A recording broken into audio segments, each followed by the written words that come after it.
جیسا کہ ہم نے پارٹ 2 میں بتایا تھا کہ جان وک نے سینٹینو کو، جو کہ ہائی ٹیبل کا ممبر تھا، اس کو مار دیا تھا، جس کے نتیجے میں ہائی ٹیبل نے جان وک پر $14 ملین کا انعام رکھا تھا اور صرف 1 گھنٹے کا ٹائم دیا تھا اپنی جان بچانے کے لیے۔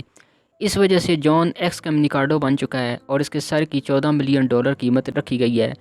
تبھی ہم دیکھتے ہیں جان وک اپنے کتے کے ساتھ بھاگتا ہوا ایک گاڑی میں بیٹھتا ہے اور اپنے کتے کو ٹیکسی ڈرائیور کے حوالے کرتا ہے اور اسے ایک کوئن دیتا ہے تاکہ وہ جان کے کتے کو ہوٹل کانٹیننٹل تک پہنچا سکے۔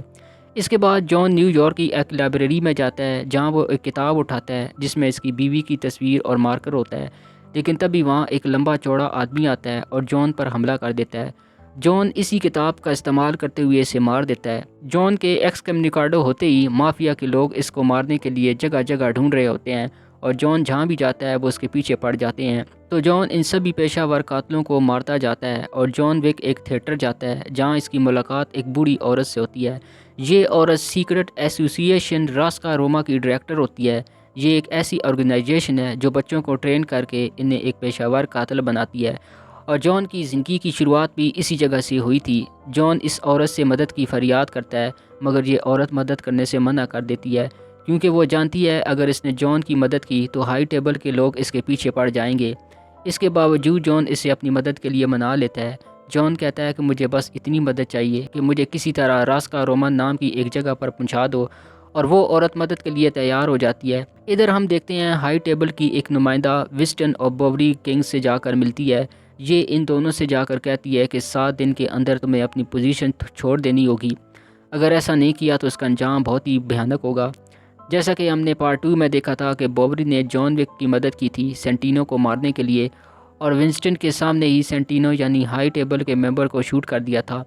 دوسرے سین میں ہم دیکھتے ہیں جان وک کیسابلانکا پہنچ جاتا ہے اور ایک آدمی اسے اپنے ساتھ وہاں کے ہوٹل کانٹیننٹل لے جاتا ہے۔ یہاں کی کانٹیننٹل کی ہیڈ ایک لڑکی صوفیا ہوتی ہے۔ صوفیا اور جان ایک دوسرے کو پہلے سے ہی جانتے ہوتے ہیں۔ جان صوفیا کو ایک مارکر دیتا ہے اور اسے اپنی مدد کے لیے کہتا ہے، یعنی صوفیا بھی جان وک کو مدد کرنے کے لیے منع نہیں کر سکتی کیونکہ اس نے اپنے خون سے مارکر پر مار کیا ہوا تھا۔ مطلب اب کسی بھی حالات میں صوفیا کو جان کی مدد کرنا ہوگی۔ جان وک صوفیا سے ایلڈر کو ڈھونڈنے کے لیے مدد مانگتا ہے جو کہ ہائی ٹیبل کا سینئر ممبر ہے اور ایلڈر ہی جان کو مرنے سے بچا سکتا ہے۔ پہلے تو صوفیا جان کو مدد کرنے سے منع کر دیتی ہے کیونکہ اگر اس نے جان وک کی مدد کی تو ہائی ٹیبل کے لوگ اس کے بھی پیچھے پڑ جائیں گے، لیکن جان کسی طرح سے صوفیا کو مدد کے لیے منا ہی لیتا ہے۔ ادھر ہائی ٹیبل کی نمائندہ ایک شاپ پر جاتی ہے جہاں پر اسے زیرو نام کا آدمی ملتا ہے۔ زیرو ایک بہت ہی خطرناک اور پیشہ ور قاتل ہے اور اس کی ٹیم میں اور بھی بہت سے لوگ ہیں۔ ہائی ٹیبل کی نمائندہ اسے ہائر کر لیتی ہے جان وک اور اس کی سہولت کاروں کو مارنے کے لیے۔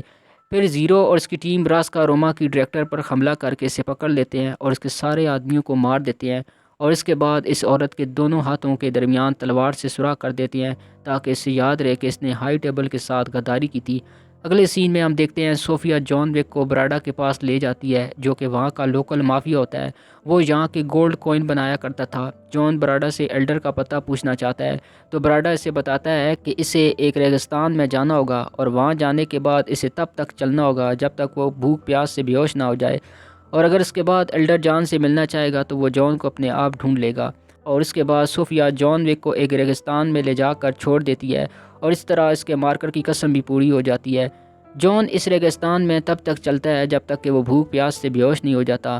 دوسرے سین میں ہم دیکھتے ہیں زیرو کے لوگ بوبری کے آدمیوں کو مارتے ہوئے اس تک پہنچ جاتے ہیں۔ دراصل بوبری نے پچھلی بار جان وک کو ایک پستول اور 7 گولیاں دے کر اس کی مدد کی تھی، اور اسی کی سزا کے بدلے زیرو بوبری کی باڈی پر 7 بار تلوار سے حملہ کر کے اسے بری طرح زخمی کر دیتا ہے۔ ادھر ہم دیکھتے ہیں ایلڈر کے کچھ لوگ جان وک کے پاس آتے ہیں اور اسے بے ہوشی کی حالت میں ایلڈر کے پاس لے آتے ہیں، اور جان وک کو جب ہوش آتا ہے تو اس کے سامنے ایلڈر بیٹھا ہوا ہوتا ہے، اور جان ایلڈر سے کہتا ہے کہ مجھے اپنی زندگی جینی ہے تاکہ میں اپنی باقی کی زندگی اپنی بیوی کی یادوں کے سہارے چین سے جی سکوں۔ یہ سننے کے بعد ایلڈر جان کی زندگی بچانے کے لیے ایک موقع دیتا ہے اور کہتا ہے کہ اگر تمہیں اپنی زندگی بچانی ہے تو تمہیں ونسٹن کو مارنا ہوگا کیونکہ ونسٹن نے ہائی ٹیبل کے ساتھ اپنی وفاداری ٹھیک طرح سے نہیں کی۔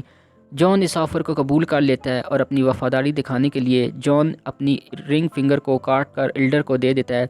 اس کے بعد جان وک نیو یارک واپس آ جاتا ہے اور نیو یارک آتے ہی اس کا سامنا زیرو اور اس کے گینگ سے ہوتا ہے اور یہاں ایک زبردست فائٹ دیکھنے کو ملتی ہے۔ جان اور زیرو لڑتے ہوئے ہوٹل کانٹیننٹل پہنچ جاتے ہیں جہاں رول کے حساب سے خون خرابہ منع ہے۔ جان وک ہوٹل کے اندر چلا جاتا ہے جہاں اس کی ملاقات ونسٹن سے ہوتی ہے۔ ونسٹن کو یہ بات پتہ لگ چکی تھی کہ جان اسے یہاں مارنے کے لیے آیا ہے۔ ونسٹن کہتا ہے کہ اگر تم مجھے مارنا چاہتے ہو تو مار لو، لیکن اس کے بعد تم ہائی ٹیبل کے غلام بن جاؤ گے یا پھر ہم دونوں ہائی ٹیبل کے خلاف جنگ چھیڑ دیں۔ اتنے میں ہائی ٹیبل کی نمائندہ آ جاتی ہے اور وہ جان سے کہتی ہے کہ جو مشن تمہیں دیا گیا ہے تم اسے پورا کرو، اور پھر وہ ونسٹن سے بھی یہی کہتی ہے کہ اگر تم اس ہوٹل کی مینجمنٹ دوبارہ سے سنبھالنا چاہتے ہو تو جان وک کو فوراً مار دے۔ لیکن جان وک اور ونسٹن دونوں یہ بات سننے کے بعد انکار کر دیتے ہیں، جس کے سننے کے بعد وہ ہائی ٹیبل کی نمائندہ کانٹیننٹل کے سارے رائٹ ختم کر دیتی ہے، جس کی وجہ سے وہ اب نارمل ہوٹل بن چکا ہے اور اب یہاں خون خرابہ کیا جا سکتا ہے۔ تبھی ہم دیکھتے ہیں ہوٹل کے باہر آرم فورسز آ چکی ہے جو کہ ہائی ٹیبل کے دوبارہ بھیجی گئی ہے۔ یہ دیکھ کر ونسٹن جان کو ایک سیکرٹ روم میں لے جاتا ہے جہاں ماڈرن ٹیکنالوجی کے ہتھیار رکھے ہوئے ہیں، جس کے بعد جہاں خوب مار دھاڑ ہوتی ہے اور جان وک سبھی آرم فورسز کا صفایا کر دیتا ہے، اور آخر میں جان وک اور زیرو میں ایک زبردست فائٹ سین دیکھنے کو ملتا ہے اور جان وک زیرو کو ہرا دیتا ہے۔ تبھی زیرو کہتا ہے ایک نہ ایک دن میں تمہارے جیسا بنوں گا، تب میں تمہیں جان سے مار دوں گا۔ یہ سننے کے بعد جان کہتا ہے کہ ایسا کبھی دن نہیں آئے گا۔ پھر ہم دیکھتے ہیں کہ ہائی ٹیبل کی نمائندہ ونسٹن کو ایک بار پھر آفر دیتی ہے کہ وہ جان وک کو مار کر ہوٹل کی مینجمنٹ دوبارہ حاصل کر سکتا ہے اور ہائی ٹیبل کے وفادار بن سکتا ہے۔ یہ سننے کے بعد ونسٹن اس آفر کو ایکسیپٹ کر لیتا ہے اور تبھی وہاں جان وک آ جاتا ہے اور وہ جان وک سے بھی یہی بات کہتی ہے، لیکن اس سے پہلے کہ جان وک کچھ کہتا، ونسٹن کہتا ہے یہ ایک ایکس کمیونیکاڈو ہے، یہاں مرنا ہی بہتر ہے۔ یہ کہنے کے فوراً بعد ونسٹن جان کو گولی مار دیتا ہے اور جان بلڈنگ سے نیچے گر جاتا ہے۔ یہ دیکھنے کے بعد ہائی ٹیبل کی نمائندہ وہاں سے جب جا رہی ہوتی ہے، لیکن تبھی اسے پتہ لگتا ہے کہ جان وک کی باڈی وہاں نہیں ہے۔ پھر وہ دوبارہ ونسٹن کے پاس جاتی ہے اور کہتی ہے جلد سے جلد تمہیں جان وک کی باڈی کو یا جان وک کو ڈھونڈنا ہوگا۔